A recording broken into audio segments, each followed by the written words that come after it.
আমন্ত্রণ দীপ্ত বাণিজ্য সংবাদে, সাথে আছি আমি নুজহাত রাহনুমা।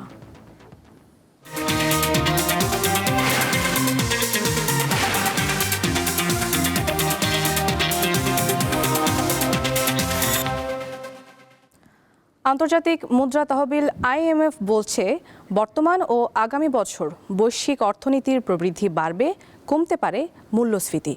এর মধ্যে চলতি 2026 সালে বিশ্ব অর্থনীতিতে প্রবৃদ্ধি হবে 3.3%, যা 2027 সালে সামান্য কমে 3.2% নামতে পারে। মূল্যস্ফীতির চাপও অবশ্য কমবে। 2026 সালে বৈশ্বিক মূল্যস্ফীতি 3.8% নেমে আসতে পারে, যা 2027 সালে আরও কমে 3.4% দাঁড়াতে পারে। 2025 সালে বৈশ্বিক গড় মূল্যস্ফীতি ছিল 4.1%। তবে বিভিন্ন বড় অর্থনীতির তুলনায় যুক্তরাষ্ট্রে মূল্যস্ফীতি লক্ষ্যমাত্রায় ফিরতে কিছুটা বেশি সময় লাগতে পারে। সোমবার IMF প্রকাশিত ওয়ার্ল্ড ইকোনমিক আউটলুক আপডেট শীর্ষক প্রতিবেদনে এমন পূর্বাভাস দেওয়া হয়েছে। IMF জানিয়েছে, কৃত্রিম বুদ্ধিমত্তা খাতে বিনিয়োগ বাড়ালে বিশ্বের সামগ্রিক অর্থনৈতিক প্রবৃদ্ধি বাড়তে পারে। যদিও AI সংক্রান্ত ব্যয় উৎপাদনশীলতায় রূপ নেয়, তা ব্যবসার গতিশীলতা ও উদ্ভাবন বাড়িয়ে অর্থনীতির জন্য বড় সুবিধা বয়ে আনতে পারে। তবে বাণিজ্যিক উত্তেজনা, রাজনৈতিক অস্থিরতা, বড় বাজেট ঘাটতি ও উচ্চ সরকারি ঋণ দীর্ঘমেয়াদে সুদের ওপর চাপ তৈরি করতে পারে বলে মনে করে IMF। অতীতের সব রেকর্ড ভেঙে দেশে ইতিহাসের সর্বোচ্চ পর্যায়ে পৌঁছেছে স্বর্ণের দাম। 22 ক্যারেট স্বর্ণের প্রতি ভরির দাম 1 লাফে 4,199 টাকা বাড়ানো হয়েছে। নতুন এ দাম আজ থেকেই কার্যকর বলে জানিয়েছে বাংলাদেশ জুয়েলার্স সমিতি বাজুস। নতুন দাম অনুযায়ী দেশের বাজারে প্রতি ভরি 22 ক্যারেটের স্বর্ণের দাম পড়বে 2,38,879 টাকা। এছাড়া 21 ক্যারেটের প্রতি ভরি 2,28,031 টাকা, 18 ক্যারেটের 1,95,430 টাকা এবং সনাতন পদ্ধতির প্রতি ভরি স্বর্ণের দাম 1,60,147 টাকা নির্ধারণ করা হয়েছে। বিজ্ঞপ্তিতে বাজুস আরও জানায়, স্বর্ণের বিক্রয় মূল্যের সঙ্গে আবশ্যিকভাবে সরকার নির্ধারিত 5% ভ্যাট ও বাজুস নির্ধারিত ন্যূনতম মজুরি 6% যুক্ত হবে। তবে গহনার ডিজাইন ও মানভেদে মজুরির তারতম্য হতে পারে। এ নিয়ে চলতি বছর দেশের বাজারে 8 বারের মতো সমন্বয় করা হলো স্বর্ণের দাম।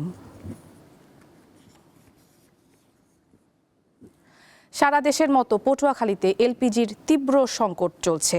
12 কেজি ওজনের প্রতিটি সিলিন্ডার বিক্রি হচ্ছে অন্তত 400 টাকা বেশি দরে। প্রায় এক সপ্তাহ ধরে উপকূলীয় এলাকায় বিরাজ করছে এই অবস্থা। এতে চরম দুর্ভোগে পড়েছেন ভোক্তারা। সবচেয়ে বেশি দুর্ভোগে পড়েছেন পর্যটন কেন্দ্র, কুয়াকাটার হোটেল মোটেল ব্যবসায়ীরা। বেশি দামে ক্রয় করার কারণে বিক্রিও বেশি দামে করতে হচ্ছে বলে জানান ডিলার ও খুচরা ব্যবসায়ীরা। কেউ অবৈধভাবে LPG মজুত করলে তার বিরুদ্ধে কঠোর আইনানুগ ব্যবস্থা গ্রহণের কথা জানিয়েছে জেলা প্রশাসন।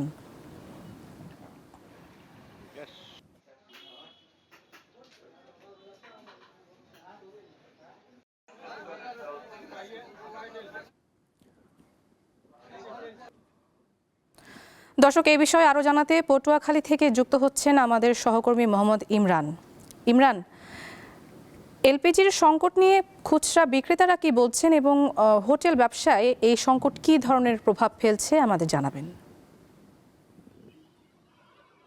নুজহাত, দেখুন, LPG গ্যাসের তীব্র সংকট দেখা দেওয়ার কারণে বিশেষ করে যে সকল খুচরা ব্যবসায়ী রয়েছে এবং ডিলাররা রয়েছে, তারা কিন্তু ইতিমধ্যে অনেকেই গ্যাস বিক্রি বন্ধ করে দিয়েছেন। এবং এখানকার যে আপনি জানেন যে পটুয়াখালীর যে পর্যটন কেন্দ্র কুয়াকাটায় কিন্তু প্রায় বেশ কিছু হোটেল রয়েছে। এই সকল হোটেল ব্যবসায়ীরা তারা কিন্তু আসলে এত বেশি দামে আসলে তারা এই গ্যাস কিনতে পারছে না, যার কারণে তারাও কিন্তু একটা বড় বিপাকে পড়েছেন। আমি আপনাকে একটি বিষয় জানিয়ে রাখি, এক সপ্তাহের ব্যবধানে কিন্তু LPG গ্যাসের দাম কিন্তু অনেকটা বেড়েছে। গত সপ্তাহে যে সকল গ্যাস আসলে বিক্রি হতো 1200 থেকে 1250 টাকা 12 কেজি সিলিন্ডার, সেই গ্যাস কিন্তু আমরা দেখেছি বর্তমানে বিক্রি হচ্ছে 1400 থেকে 1600 টাকা। এ সকল সিলিন্ডার কিন্তু আসলে 12 কেজি সিলিন্ডার।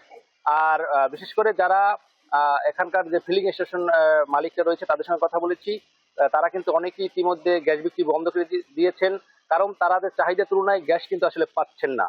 এছাড়া এখানকার যে সকল ফিলিং স্টেশনে গ্যাস বিক্রি করা হচ্ছে, এ সকল ফিলিং স্টেশনে কিন্তু কেজি প্রতি 5 থেকে 10 টাকা বেশি দরে বিক্রি করতে হচ্ছে। এখানকার যে সকল খুচরা ব্যবসায়ী এবং ডিলার বা ফিলিং স্টেশন মালিক রয়েছে তাদের সঙ্গে আমরা কথা বলেছি। তারা জানিয়েছেন যে তাদের আসলে বেশি দামে ক্রয় করতে হচ্ছে, যার কারণে বিক্রি কিন্তু অনেকটা বেশি দামে আসলে করতে হচ্ছে।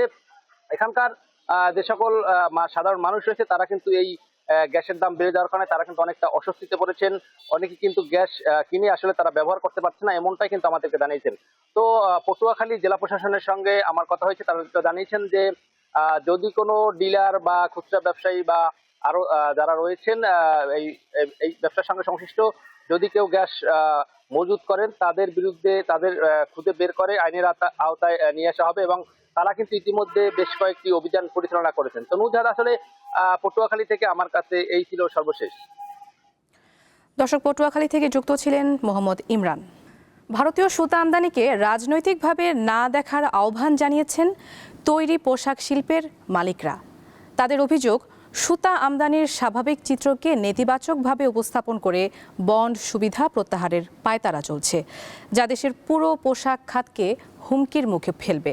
সোমবার যৌথ সংবাদ সম্মেলনে এসব কথা বলেন বিজিএমইএ ও বিকেএমইএর নেতারা।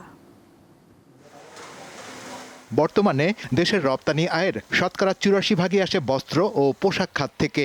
এর মধ্যে ৫৫ ভাগের অবদান নিট পোশাকের। এই খাতের অন্যতম কাঁচামাল ১০ থেকে ৩০ কাউন্ট সুতা, যা আমদানি করা হয় মূলত প্রতিবেশী দেশ ভারত থেকে। এনবিআর এর তথ্য, বন্ড সুবিধায় সুতা আমদানি গেল ২ অর্থ বছরে ব্যাপকভাবে বেড়েছে।